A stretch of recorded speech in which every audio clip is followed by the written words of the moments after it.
Good morning. Welcome back to the Red Mic. Happy Wednesday, Hump Day, October 15th, 2025. And I'm glad you're here because Red Mic messages are leadership and life lessons picked up from 25 years as a public servant, 16 years as a youth football coach and scouting volunteer, and 10 years as a mediocre athlete with far more heart than actual physical ability.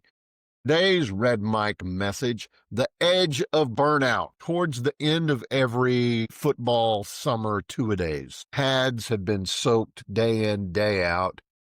The air feels soupy, and the only thing heavier than your helmet is your body. Coaches can see it in the eyes of their players.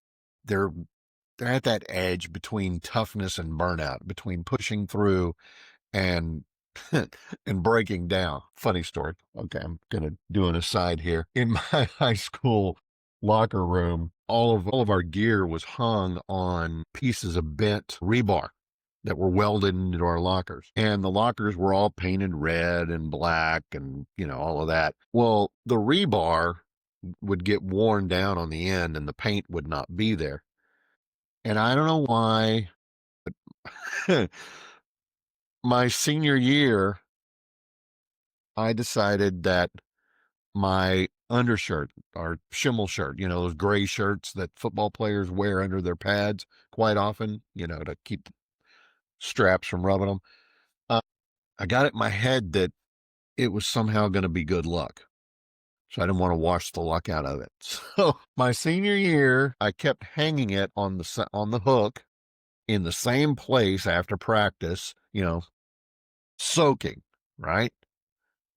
So you hang it. Well, after a few times of doing that, I didn't have to guess where to hang it anymore because there was a permanent indentation in the shirt and it was rusty on the inside of the shirt. And at the end of each workout week, we had these big metal, they look like big safety pins. I used to have one as my keychain. It may have come from the athletic department at Wichita Falls High School. It may or may not have come from the athletic department at Wichita Falls High School. I'm just saying I had one that was surprisingly similar. Anyway, we would take all of our gear, we'd open up the safety pin, put all of our stuff on it, and then pin it shut.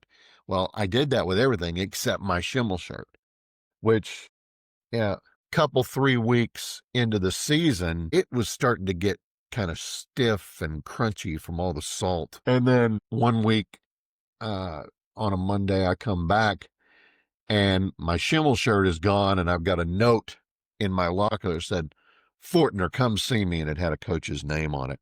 I went to go see him, and he was like, "Why weren't you washing that shirt?" And I was like, "It was good luck, coach. We hadn't lost a game yet." And he was like, "Fortner, that's gross." And he said, "Here's a new one." He said, "Don't do that crap anymore." I said, "All right, fine." So it didn't last the whole season, and neither did we. We didn't win state that year. We lost in the quarters. Okay. All right. I digress. Back to today's Red Mike message on the edge of burnout. That edge between toughness and burnout, pushing through, breaking down. Okay. Same thing happens at work. You've been grinding for weeks. You got projects. You're answering late night calls and you're keeping everybody else's deadlines on track. And you keep telling yourself, okay, if I get through this week, I'll be out of the tunnel. And then it expands and says, okay, I got through that week. Now I need to get through the next week. Anybody else feel like that? Where you see the light at the end of the tunnel, and you're the grown up version of that kid on the practice field. You're dehydrated and you're dizzy and you're just worn out.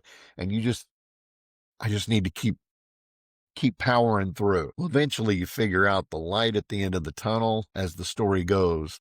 It's the headlight from an oncoming train, and it's going to hit you because burnout does not make you tougher. It just makes you dull and worn out and colorless and lifeless, less focused, less creative, less the leader your team needs. And again, you have to be a leader to lead sideways, show other people how it's done without being obvious about it. They will follow you by example. Resting is not a weakness. It's self-care. It's wisdom. The best coaches are going to rotate their players. The best leaders are going to protect their team members. Saying no when your plate is full is not lazy. It's mature. Taking time off is not an indulgence, it's maintenance. There's a reason that employers want you to take time off. Well, good employers anyway. They want you to recharge those batteries, you know, get some vitamin C, SEA, if that's your thing. My wife and I are going on a cruise in January. Well, wait a minute. Red Mike, you're unemployed right now. Why are you going on a cruise in January? Because it's already paid for and I can't get my money back. So we're going. So take your time off. Rest your brain, your muscles. I mean, you've got to do what's best for you. Now, if you're leading the staff and you're lining up for whatever it is, remember these rules to protect your focus. Learn to say no. Don't overextend yourself. Use your time off. Your vacation and recovery days are not luxuries. They are part of the plan. You can't pour anything if your cup is empty. So practice time management. Prioritize what matters the most. Get it done. If you're calling me right now, sorry, I'm doing my red mic. I'll call you back. Practice relaxation techniques. For a lot of people, for me, it's prayer, it's reading, it's just taking a nap.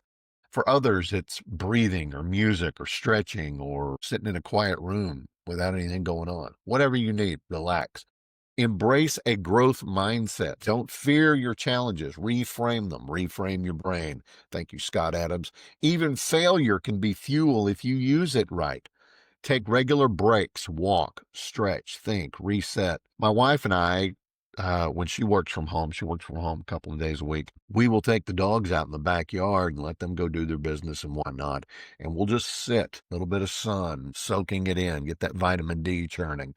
And again, it's just a time to get away from the computer and unplug. Don't have your phone on, just sit, just enjoy. Let the sun beat down on you a little bit without it, burning you up in the middle of Texas summer. Last but not least, well, excuse me, two more things. Eat healthier. You can't run a Ferrari if you're putting dirty water in the coolant. So fuel your body and your brain. You expect them to perform, but they can't if you're not eating right. And then last but not least, get quality sleep. 7 to 9 hours is not an indulgence. It's strategy. Your body needs it. And I'm guilty. Fatigue will destroy your focus more than anything else, more than failure, more than indecision, any of that. So take care of yourself. Self-care, rest. Because if you don't, you're going to burn out. And it doesn't matter if you're a quarterback under the Friday Night Lights or a project lead working on a modernization database project. Doesn't matter if it's the Klieg lights burning down on the football field or the fluorescent lights that make your skin look awful. Burnout is the same enemy. It steals your edge. It steals your focus. It steals that little extra that you need to get over the next line, over the next hump to finish that project. So don't let it. Recharge yourself. Self-care is key. Staying sharp is not about grinding harder. It's about recovering smarter. And that's today's Red Mike message. Hope you found it interesting. I hope you found it helpful. Hope the story about my crusty t-shirt didn't gross you out too much. Sorry about that. I love you guys. Thanks for being here. I'll see you again tomorrow. Don't forget, as always, life is short. Drink the bourbon.